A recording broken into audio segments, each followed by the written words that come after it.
All right, right now, though, we are setting up for round two, and this time around we are going to see the names are a little backwards, but we are going to get those fixed. We're going to see Tom here playing Burn against Jace playing Grixis Death Shadow. So this is one of those matchups. They can either be very interesting or over very quickly. Are both. I feel like very enjoyable game to watch usually. The sequencing is super interesting. A lot of times it comes down to if you're on the burn side, being able to cast 2 or 3 spells in a turn. If you're on the Death Shadow side, having a Stubborn Denial, Hand Disruption, and Big Shadow, but you don't want to go all in. The Delve threats are really good for Shadow Mm-hmm. because then you don't have to use your life as a resource early on. But yeah, the matchup's great, fun to watch. I would say a good Shadow player is probably slightly favored in the matchup, but it's close. Yeah, it comes down a ton to play skill, which is why this matchup can be so interesting. Let's see what we're gonna do. We're gonna start off. This is actually Tom on burn here. He is going to start off with a Monastery Swiftspear and get in for one.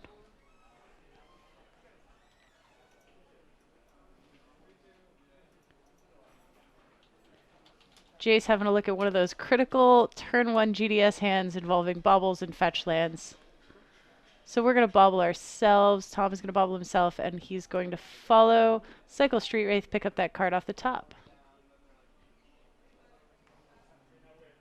Then maybe we want to fetch. Seems like that is the case. Though notably, he wouldn't have had to cycle there to pick the card up if he wasn't planning to fetch on his own turn.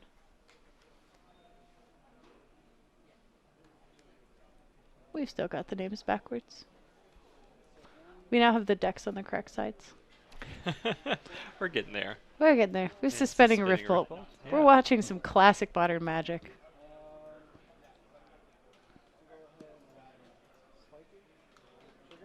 Spike ya.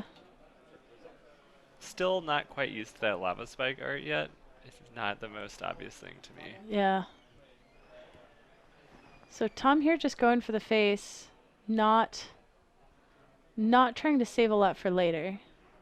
So if Jace is ready for it, I think Jace had that fatal push and was maybe saving it for an Eidolon of the Great Rhetoric if it was deployed, or maybe would have just taken 1 damage and then waited to see what Thomas played with his spells. But now that we have Thomas having both mana tapped, he'll probably use the fatal push to save 3 life here and kill his Swift Sphere. absolutely. I believe it's just 2 life. Yeah, I guess saving 2. Still, it's worthwhile because if Tom had an Eidolon, you assume he would have jammed it. Eidolon of the Great Rebel. I like your Eidolon of the Great Rhetoric, just the absolute combo player's nightmare. Just horrible. I do really like the cycle of Eidolons. I think that they're both, very powerful cards, but interesting play design, and the fact that they're enchantments is cool too. Yep. So, Jace missed the land drop, pointing out to Tom that he can pick the order of these triggers. Though without a mana open, it matters substantially less.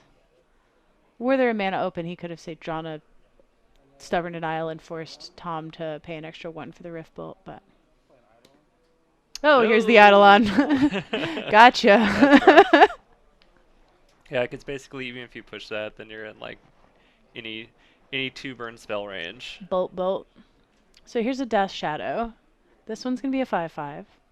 Well, you got what it takes, Sorry, a Thomas. 7/7. Do you have 2 lightning bolts? That's 1 lightning bolt.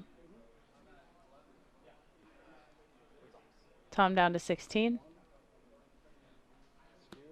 Oh, look. It's another lightning bolt. Oh, All right. you did it. So I think the crux of that game in particular was Jace identifying that if Tom had had an Eidolon, he would have slammed it on turn 2, and then playing the push when he did. Yeah,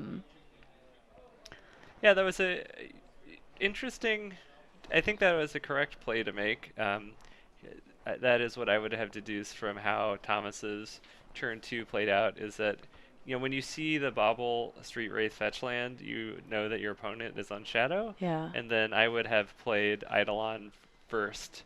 Um, but maybe Eidolon was a top deck, or maybe Thomas wanted to get in damage. I think I'm less interested in pushing that much damage early with burn in that matchup because you're just setting up your opponent to be able to just get immediately set up without spending any resources.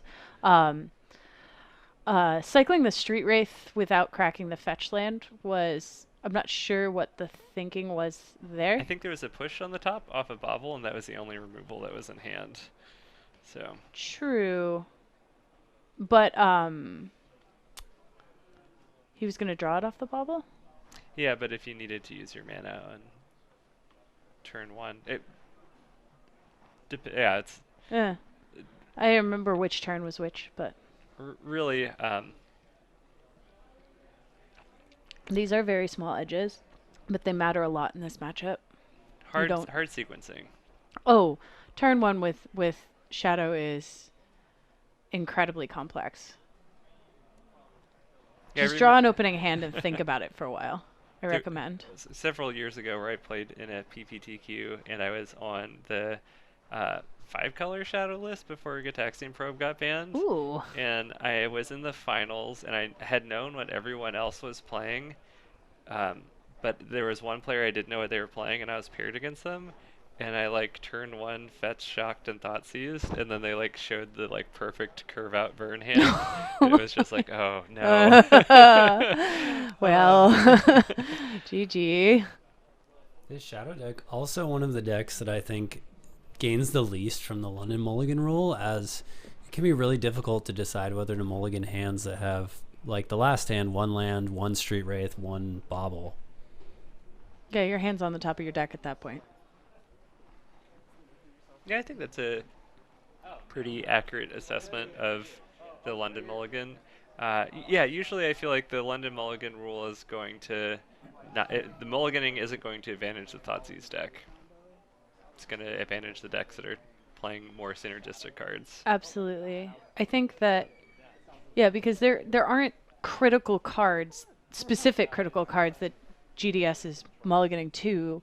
Like, it's really concerned about finding its threats, but other than that, it's just a suite of interaction. And so, it has a lot of ways to cantrip. So lands and spells that, can set up a reasonable early turn, you don't mulligan that. It's going to be much more decks that are actually searching for specific combinations of cards that are going to be more advantaged by the ability to mulligan less punishingly. And any deck that plays Once Upon a Time. Once upon a time. And it looks like Chad is curious, just keeping Thoughtseize in the Shadow deck. And I think you do, unless you have way better cards to bring in, just because Thoughtseizing Path Exile, when you're playing against Burn, usually they're on 3 to 4 of those, is important. Plus, you're playing more of a tempo plan here. And, sometimes taking 2 is better than taking 3 or 4 if your opponent has an Eidolon. Mm-hmm. We did miss sideboards, but we are going to get to those after game 2 if we have another break between games, because we're going to cover some interesting bobble me, pass, I'd like to draw that, crack later. Mountain, Goblin Guide, get in. Snapcaster Mage. So Jace did keep a push on top there for the Bobble and drew it, so likely to see a push here. Yep. Are we going to see a push off of a basic swamp, though? How much are we valuing our life total? We are. Unglued basic swamp. I'm a fan. I like him. I really hate the full art, completely borderless basics. Oh. I hate them. We have a lot of overlapping taste here. I completely agree with you. Okay. They don't look like Magic cards. No, it looks like we're playing a video game or something. So we did see a fatal push on that Goblin Guide. So he's never going to do any damage. It only cost only 1 life, yeah, because we got the basic. So we're going to shock in that Water Grave now. No, what are we shocking in for 2 black here? I don't know. Are you just a Snapcaster to block a Goblin Guide? I see Dust Shadow in hand. I see maybe Thought Scour. Eidolon. We've got another fatal push. I think we're going to fatal push Thought Scour is the plan. Are we setting up a... Huh. We're not. Okay. So yeah, that shock is really curious to me there, because we fetch conservatively with the swamp, but now we got 2 shocks in a row. Foot to the face. Fatal push. It's really a fatal kick. I wonder if he was making sure that he could delve the Gurmag Angler regardless of whether or not he was able to use the push. If Tom just played lightning bolts. Just a thought. I don't even know if he has Thought Scour. I think he does. I think I see it. Eidolon. Once again. But there's a 5/5. I'd say that changes things, but I'm not entirely sure that this is the fight you want to be fighting. Tom's going to drop to 15 here.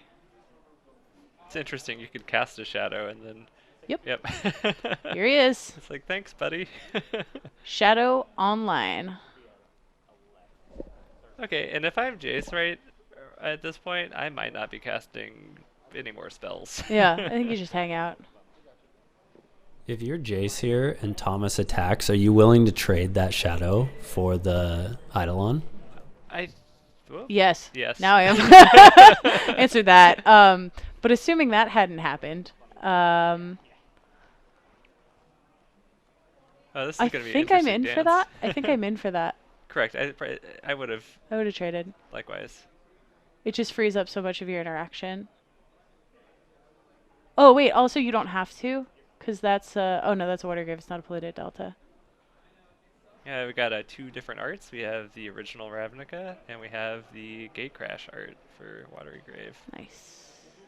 I like the OG on all the shocks.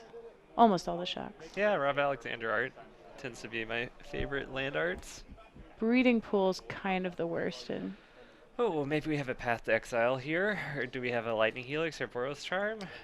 Time will tell. I think there was do at have least path 3 available. paths on the sideboard for Thomas. Yes, there were.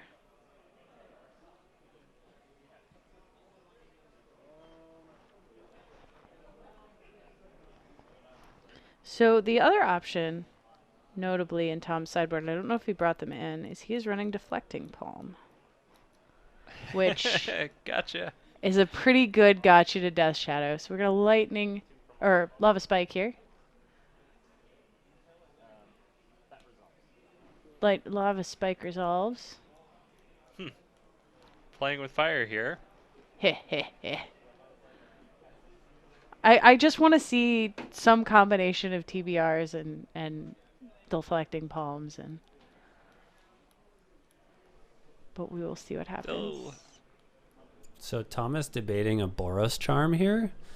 If the Boros charm goes off, that puts Jace to 2, which means that Jace can't cast any interaction. So if Tom is able to follow that up with another bolt, that's possibly just game. So the sequencing here, pretty important as to what Tom's going to do, but he's definitely signaling Boros charm to Jace. If Thomas casts Boros Charm, he's dead unless he has a Lightning Bolt. Yeah, he has to have both right now.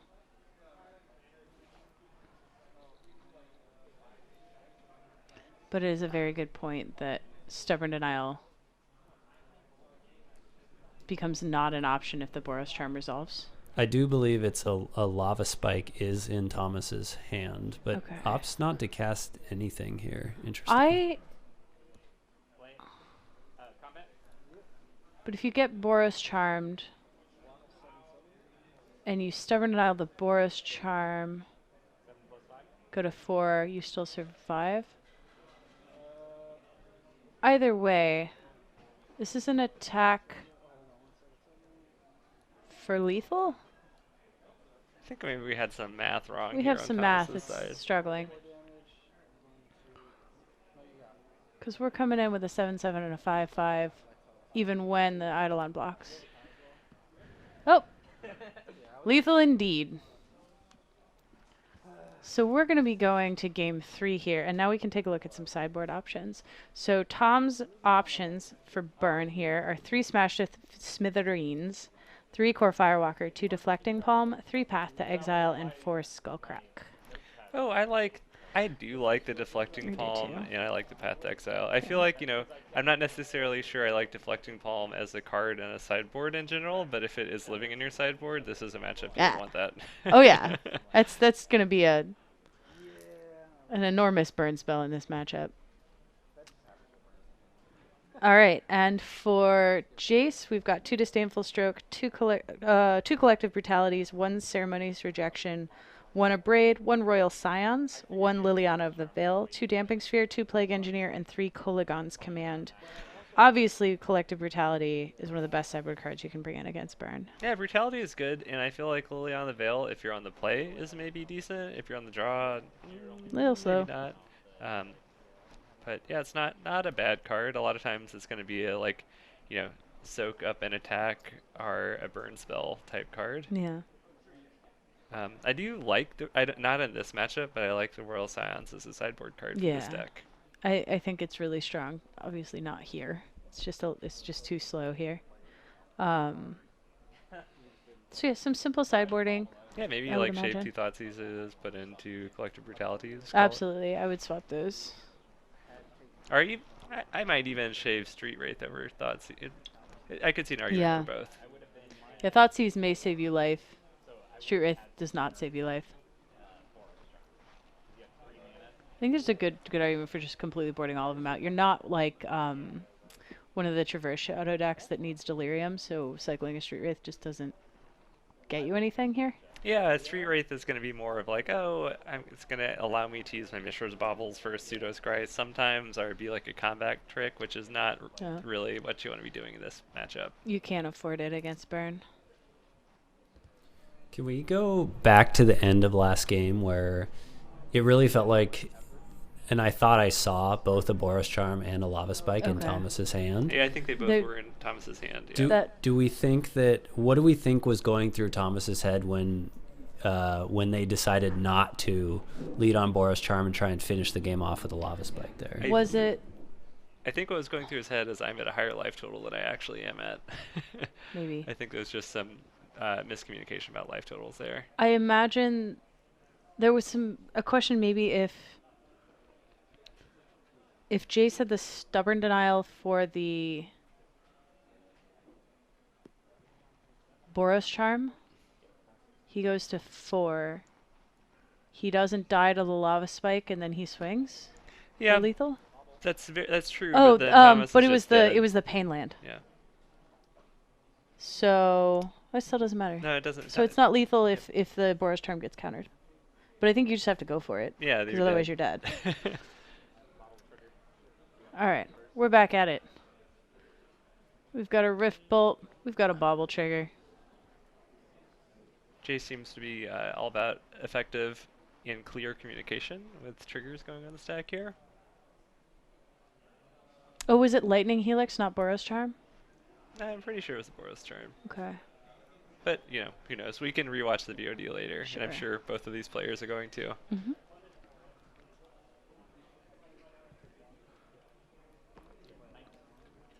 Well, we've got to turn to Eidolon. That is what you want to be doing on the play here. We're going to fetch. Perhaps see a basic swamp and a fatal push. That would be ideal.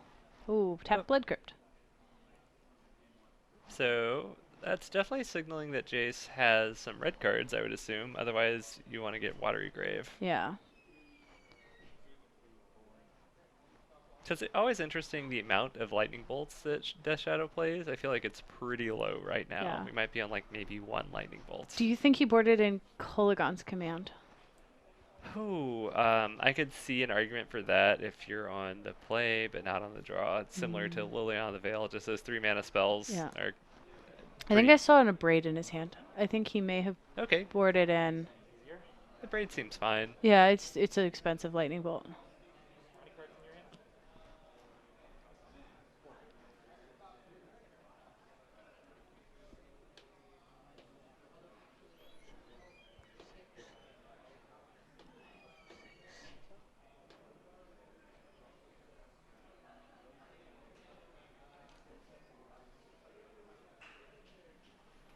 It's such a dance. This matchup is fun. Yeah.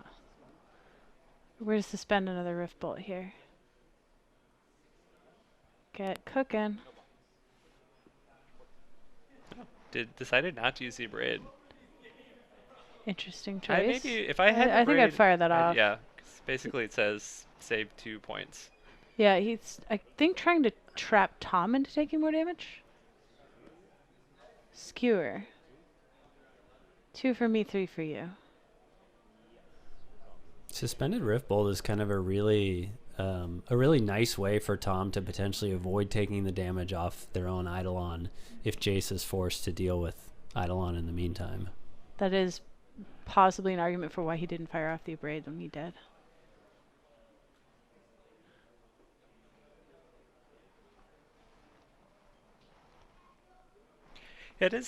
There are ways that if you're the burn deck, you can get trapped behind your own Eidolon. But yeah, see. So we're seeing the Abrade end a turn here, so it's still not going to trigger the Rift Bolt. Yeah, I'm not sure what you were playing around not to do that in combat after your opponent has already suspended a Rift Bolt. Because if your opponent plays another land and another Eidolon, you're still going to make the same play. So yeah.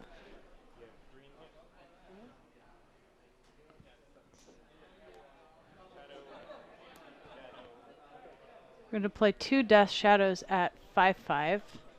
So that makes sense for why you're trying to get as many Eidolon triggers. Again, I think I'd wait for after the Rift Bolt. Ooh, go to 6. Getting aggressive. Oh. With the Rift Bolt suspended. I guess that means you have a Stubborn Denial. Yeah, but... So 4, 5, 6, 7. 7 plus 7 is 14. I almost like... Okay, this is really counterintuitive. I almost like putting this Rift Bolt targeting a Death Shadow. I would not... Yeah, I wouldn't go face with that. That was supposed to come off the turn you had the Eidolon, right? No. No. No. No. You should... Suspended. It should have come off suspended. We're going to go fix that. That's correct. It's done the correct turn. It's correct? Okay. Maybe I'm overthinking this. Maybe just go to your opponent, then hope to have 2 burn spells. I mean, he does just need a Lightning Bolt. That was me, like, way overthinking this. You don't play burn, Travis. You will fail to make this play right here, which is called Lightning Bolt. I probably would have thought about it and then be like, don't overthink this, Travis. All right, so we do see enough Lightning Bolts to close the game there. Tom going to take this one down 2-1. Always a really interesting matchup. We're going to take a quick break, and we'll see if we can find you another match. Yeah. Don't overthink it while we're on break.